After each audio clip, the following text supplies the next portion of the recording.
Hello students, आज हम बात करेंगे कि इमोशंस कितने प्रकार के होते हैं और इमोशंस के दौरान हमारे क्या क्या हमारे शारीरिक और मानसिक परिवर्तन हमारे अंदर आते हैं, व्यवहारात्मक परिवर्तन हमारे अंतर्गत आते हैं। जैसा कि हम इस चित्र में देख पा रहे हैं कि अलग अलग हमें इमोशंस दिखाई दे रहे हैं। जैसे पहला चित्र में हम देखें तो कि आई एम फील हैप्पी, नहीं मैं खुश हूँ। आई एम फीलिंग सैड, मैं दुखी हूँ। आई एम फीलिंग स्कर्ड, बहुत चक्कर है क्या मैं। I am worried, confused, angry, silly, surprised, board, frustrate, confident, excited. इस तरह के बहुत सारे इमोशंस हमारे अंदर होते हैं जो कि हर परिस्थिति में अलग अलग अपने आप को एक्सप्रेस करते हैं। बेसिकली हमारे दो तरह के इमोशंस होते हैं, एक तरह के पॉजिटिव इमोशंस और दूसरे नेगेटिव इमोशंस।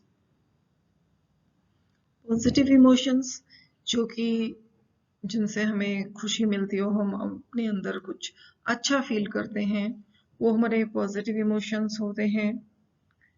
और दूसरे तरह के हमारे इमोशंस होंगे वो नेगेटिव, जिनसे कि हमें जैसे फियर है, डर लग रहा है, हेट, घृणा कर रहे हैं, हम रिग्रेट कर रहे हैं, गिल्ट फील कर रहे हैं, शेम है, एंगर है, सैडनेस है, ये हमारे नेगेटिव इमोशंस में आते हैं।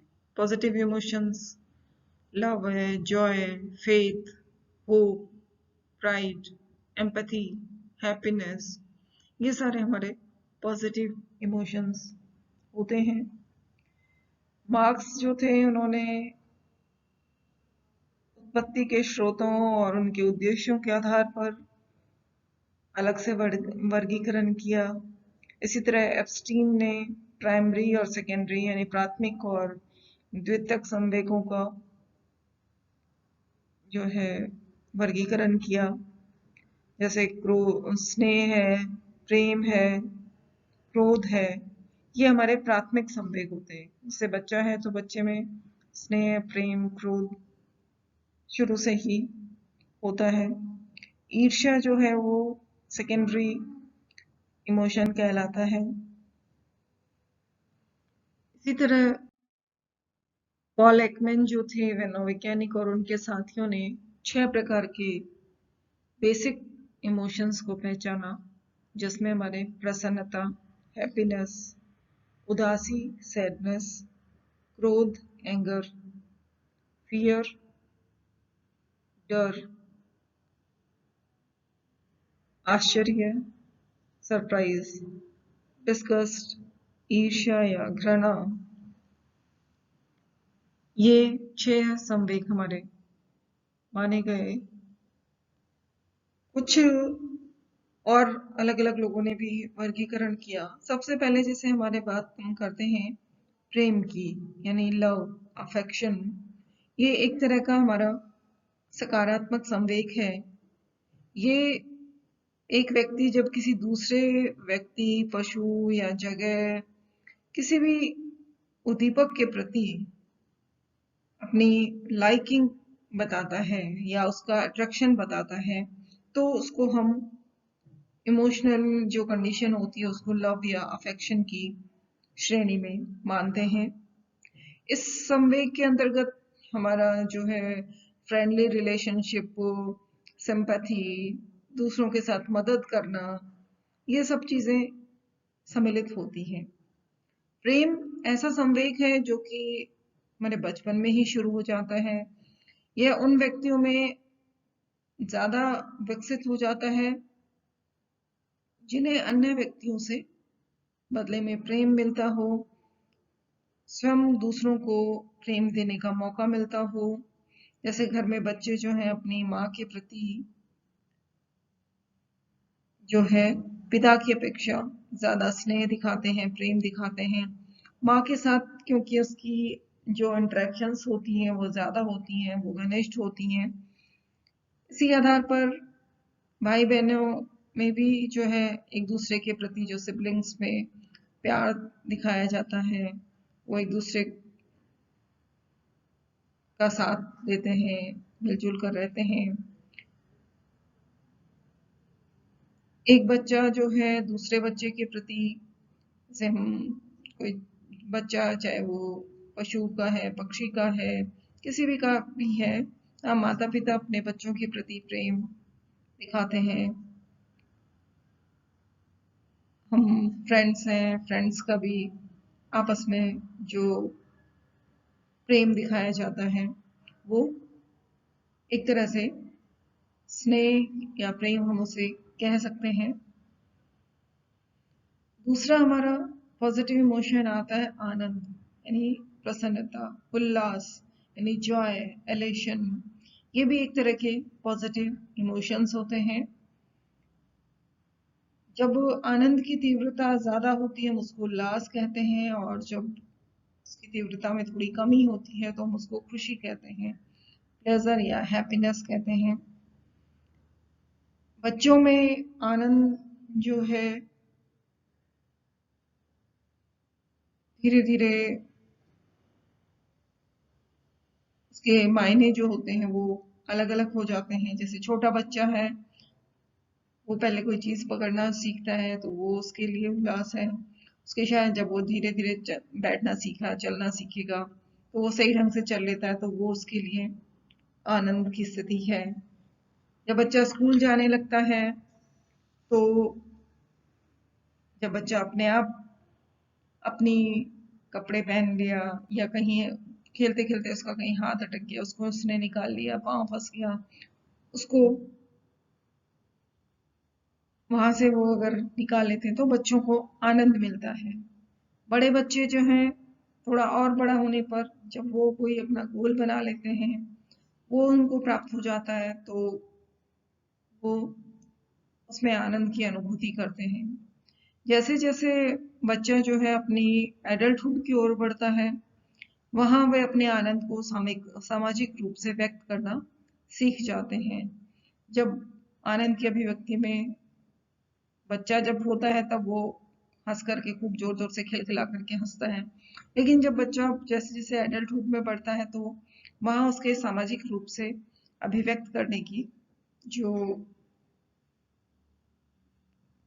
प्रतिक्रिया है वो अलग हो जाती है, थोड़ी बदल जाती है। बड़े होने पर वो सिर्फ व्यक्ति मुस्कुरा सकता है, या थोड़ा सा जोर से हंस के कभी कभी अपने खुशी को या अपने आनंद को व्यक्त कर सकता है। क्योंकि हमारा एक सामाजिक नियम ये है कि एक वयस्क व्यक्ति जो है उसको अपने संवेगों पे नियंत्रण करना आना चाहिए। तो कैसी परिस्थिति होगी वहां वो अपने संवेग को व्यक्त कर सकता है। उसके बाद हमारा अगला संवेग आता है उदासी या मंदन, इसको हम सैडनेस या डिप्रेशन कहते हैं। यह एक तरह की इमोशनल रिएक्शन है, और यह अनप्लेजेंट या हमारा नेगेटिव इमोशन है। उदासी के संवेग की तीव्रता जब बहुत ज्यादा हो जाती है तो उसको विषाद या डिप्रेशन कहा जाता है। बच्चा जब छोटा होता है तो वो अपने उस उदासी को, सैडनेस को सार्वजनिक या स्पष्ट रूप से अभिव्यक्त कर देता है। जैसे रोने लग जाएगा, भूखा है तो उसको रोने लगेगा, नींद में उठ गया रोने लग गया, उसको कोई खेलने की चीज नहीं मिली तो रोने लग गया, उसे खेलने नहीं दिया गया तो वो रोने लग जाता है। तो यानी कि वहां अपनी इच्छा वो प्रत्यक्ष रूप से व्यक्त कर देता है उस संवेग को। जब बच्चा वयस्क हो जाता है तो इस संवेग की अभिव्यक्ति वो परोक्ष रूप से ही करता है, प्रत्यक्ष रूप से नहीं कर पाता। जैसे उसको किसी काम में हो, अगर वो उदास है तो उसका मन नहीं लगेगा, भूख की कमी हो जाएगी उसमें, और वो अपने आप को अलग थलग रखने की प्रवृत्ति उसमें दिखाई देने लग जाती है। उसका ब्लड प्रेशर कम हो जाता है, हार्ट बीट भी कम हो जाती है। इसी तरह अगला संवेग हमारा आता है बोर्डम, यानी ऊब की स्थिति। व्यक्ति बेचैन है, ऊब है। जब ऐसी स्थिति तब होती है जब व्यक्ति के सामने ना तो कोई स्पष्ट लक्ष्य होता है, ना कोई खुशी होती है। तो उसी तरह से जब व्यक्ति कोई ऐसा काम करता है जो उसकी इच्छा के अनुसार नहीं हो रहा हो, तो एक विशेष संवेगात्मक स्थिति उत्पन्न होती है जिसको कि हम बोर्डम कहते हैं, यानी ऊब कहते हैं, बोरियत कहते हैं। ये व्यक्ति को कुछ काम करने के लिए प्रेरित करता है, लेकिन उसको समझ ही नहीं आता है कि उसे क्या करना है, क्या नहीं करना है। एक तरह से ये नकारात्मक संवेग है और व्यक्ति इस संवेग में या इस स्थिति से जल्दी बाहर आना चाहता है, छुटकारा पाना चाहता है। कई बार व्यक्ति लगातार एक जैसा काम कर रहा है तो भी उसको बोरियत होने लग जाती है। लगातार एक ही काम को कई दिनों तक करते रहने से ये संवेग ज्यादा प्रभावित करता है व्यक्ति को, और व्यक्ति में जो है उसका अटेंशन जो है, ध्यान जो है वो भंग होने लग जाता है और उससे उसके काम में गलतियां होने लग जाती हैं। तो ये संवेग जो है विशेष करके जब इंडस्ट्रीज में लोग काम करते हैं, लगातार एक ही काम को करते रहते हैं, तो उनमें इस तरह की बोर्डम ज्यादा होने लग जाती है।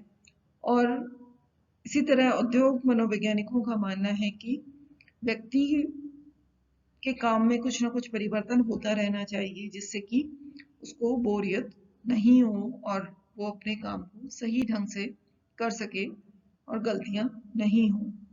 अगला संवेग आता है डर या दुश्चिंता। ये दोनों ही हमारे नेगेटिव इमोशंस हैं। डर एक ऐसी संवेगात्मक स्थिति है जो किसी ऐसे खतरनाक वस्तु या घटना के प्रति व्यक्ति को प्रतिक्रिया व्यक्त करनी होती है। मान लीजिए सामने कोई हम जा रहे हैं और सामने से एकदम से हमारे कोई सांप आ गया तो हम डर जाएंगे। अब हमें लगेगा कि अब हम इससे कैसे अपने आप को पार पाए, इस जो है छुटकारा हमें कैसे मिलेगा। तो वहां जब व्यक्ति जो सामने उसके संवेग समय उत्पन्न होता है वो डर का संवेग उत्पन्न होता है। इसी तरह चिंता जो है वो भी एक लंबे समय से चली आ रही चिरकालिक डर, जिसको हम कह सकते हैं मानसिक स्थिति उस समय उसकी दुश्चिंता में व्यक्ति की अस्पष्ट हो जाती है और हर समय उसको एक खास समय तक वो बनी रहती है। हर समय जो भविष्य में होने वाले किसी भी दुष्परिणाम या दुष्क्रिया से वो डरा रहता है। डर जो है, जैसे बच्चा है, अगर हम उसको, छोटा बच्चा है, अंधेरे में छोड़ देंगे, अकेले में छोड़ दें या कोई जानवर के सामने छोड़ दें, बचपन से डर जो है हमारा जन्मजात नहीं होता। हम बच्चे को धीरे धीरे सिखाते हैं, उसको कहानियां सुनाना शुरू कर देते हैं। जैसे छोटा बच्चा है, हम उसको कि अरे बेटा खाना खा लो आप, वरना बाबा आ जाएगा, बाबा तुम्हें ले जाएगा, बाहर नहीं जाओ बाबा ले जाएगा। तो धीरे धीरे हम उसके मन में इस तरह से डर बैठा देते हैं काल्पनिक कहानियों और बातों के माध्यम से। जो डर जो है उसका विकास हमारे यहाँ पे ज्यादातर कंडीशनिंग के माध्यम से होता है। इसके बाद हमारा अगला संवेग आता है क्रोध। क्रोध भी एक तरह का हमारा नेगेटिव इमोशन है जिसकी उत्पत्ति जो है एक अवरोध से उत्पन्न होती है। जब क्रोध बहुत ज्यादा हो जाता है, क्रॉनिक हो जाता है, तो उसके परिणाम बहुत खराब या विनाशकारी होते हैं। ऐसा संवेग है अगर बचपन में या शैशवावस्था में क्रोध की उत्पत्ति जो है होती है तो थोड़े बहुत जो है हमारे शारीरिक असुविधा, फिजिकल डिस्कम्फर्ट होती है। कई बार जैसे बच्चे को हम कहें नहा लो, नहीं नहाना है, हम उसको नहाने के लिए बोल रहे हैं तो उसको क्रोध आ गया, कपड़े बदलने हैं। अगर हम उसको मनचाही काम नहीं करने देते हैं बच्चे को तो क्रोध उत्पन्न हो जाता है। तो इस तरह जब कोई चिढ़ाता है तो क्रोध उत्पन्न हो जाता है। क्रोध की अभिव्यक्ति जो है कई अलग अलग ढंग से व्यक्ति करता है। कई बार आवेगशील अनुक्रियाएं कर देता है, कई बार अवरोधी अनुक्रिया कर देता है। जब आवेगशील अनुक्रिया होती है तो उसको हम आक्रामकता कहते हैं, यानी कि उसको क्रोध आया, मान लीजिए किसी ने उसको कोई काम करने से रोका बच्चे को और उसको उस बात पे क्रोध आ गया, उसका परिणाम, आवेगशील परिणाम ये हो सकता है कि वो सामने वाले पे प्रहार कर दे, उसको मार दे, उस पे हाथ उठा दे। तो ये हमारा इस तरह से आक्रामकता की संज्ञा उसमें दे सकते हैं हम उसको। अधिकतर बच्चे जो हैं इस तरह की क्रियाएं कर देते हैं। बच्चे आपस में लड़ाई झगड़ा हो गया, आवेगशील अनुक्रिया में दांत से काट लिया, बाल नोच लिए, एक दूसरे को थप्पड़ मार दिया, इस तरह की क्रियाएं हम, किताबें फाड़ दी एक दूसरे की, इस तरह से हम कर सकते हैं। इनको हम एक तरह से दंडात्मक अनुक्रियाएं कह सकते हैं। कई बार कुछ आवेगशील अनुक्रियाएं ऐसी होती है कि जिसमें बच्चा अपने स्वयं के प्रति इस तरह की अनुक्रिया करता है, जिसको हम आत्मदंडात्मक अनुक्रिया कह सकते हैं। यानी कि गुस्सा आया तो गुस्सा किसी और पे आया, लेकिन वो किसी और को कुछ नहीं कह करके अपने को ही मारने लग जाता है, अपने कपड़े फाड़ देने लग जाता है, तो वो अपने ही स्वयं के बाल नोचने लग गया। तो इस तरह से वो खुद को जो है आत्मदंडात्मक अनुक्रिया करके अपने क्रोध को बाहर निकालता है। कई बार क्रोध की अभिव्यक्ति जो है अवरोधी अनुक्रियाओं के द्वारा भी होती है। ये ऐसी अनुक्रियाएं होते हैं जिसमें क्रोध की अभिव्यक्ति नियंत्रित रूप से होती है। जैसे एक व्यक्ति किसी दूसरे व्यक्ति पे क्रोधित होता है तो वो उससे मिलना जुलना कम कर देता है। अगर वो सामने आए तो भी उससे बातचीत करना बंद कर देता है और अपने आप को उसके सामने ही आने से रोक लेता है कि अवरोधी हो जाएगा कि भाई मैं उसके प्रति जो है, हम देखेंगे तो उसके सामने आएंगे तो हमें क्रोध आएगा, तो इससे बेटर है कि हम उसके सामने ही नहीं जाएं, उससे बातचीत ही नहीं करें। इसी तरह अगला संवेग आता है ईर्ष्या या जलन।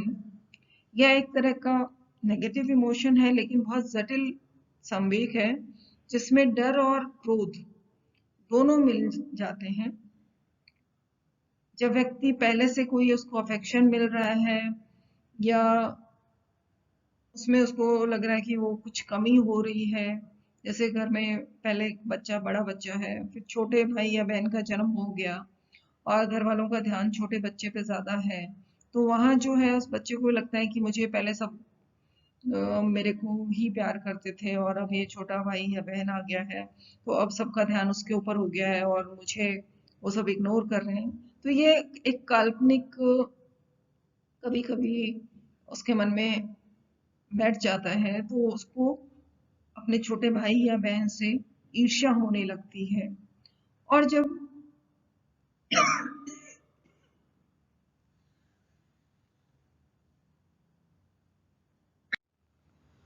और जब ईर्ष्या होने लगती है तो बच्चा अपने आप को या व्यक्ति हमेशा अपने आप को असुरक्षित महसूस करने लग जाता है और हमेशा उसका इस बात का डर बना रहता है कि कोई उसकी जगह ले लेगा।